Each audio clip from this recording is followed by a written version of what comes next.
Hello বন্ধুরা, জানো এক গ্রামে থাকতো এক দয়ালু বুড়িমা।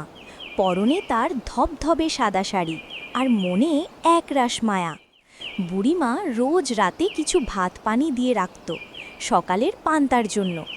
আহা, কাঁচা মরিচ আর পান্তা ভাত, কি স্বাদ! কিন্তু এক দুষ্ট শেয়াল প্রতিদিন চুপি চুপি এসে বুড়ির সব পান্তা খেয়ে যেত। বেচারা বুড়িমা প্রতিদিন সকালে হাঁড়ি খালি দেখে খুব কাঁদতেন। একদিন বুড়িমা ঠিক করলেন বনের রাজার কাছে এর বিচার চাইবেন। লাঠি নিয়ে ঠুক ঠুক করে বুড়ি চললেন বনের রাজার কাছে। ঠুঁ!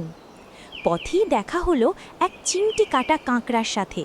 কাঁকড়া বলল, বুড়িমা, ফিরে যাওয়ার সময় আমায় নিয়ে যাও কিন্তু। বুড়ি বলল, আচ্ছা বাছা, নিব এখন। একটু যেতেই দেখা এক ভারী কাঁঠাল আর এক টুকরো পিচ্ছিল কলার খোসা। তারা হাসি মুখে বলল, মা, আমাদেরকেও সাথে নিও।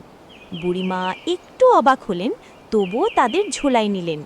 নদীর ধারে দেখা এক রাগী সজারুর সাথে। সজারু তার কাঁটা দুলিয়ে বলল, মা, আমায় ফেলে যেও না কিন্তু। সবশেষে দেখা বনের বড় হাতি ভাইয়ার সাথে। হাতি তার সুর নাড়িয়ে বলল, মা, আমি তোমার ঘাটে বসে থাকব।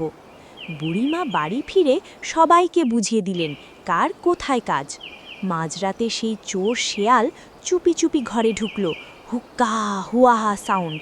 পান্তার হাঁড়িতে যেই হাত দিয়েছে অমনি কাকড়া দিল এক চিমটি, ঘ্যাচ! শেয়াল পালাবে কি, পা পিছলে পড়ল কলার খোসায়, ধপ্পাস!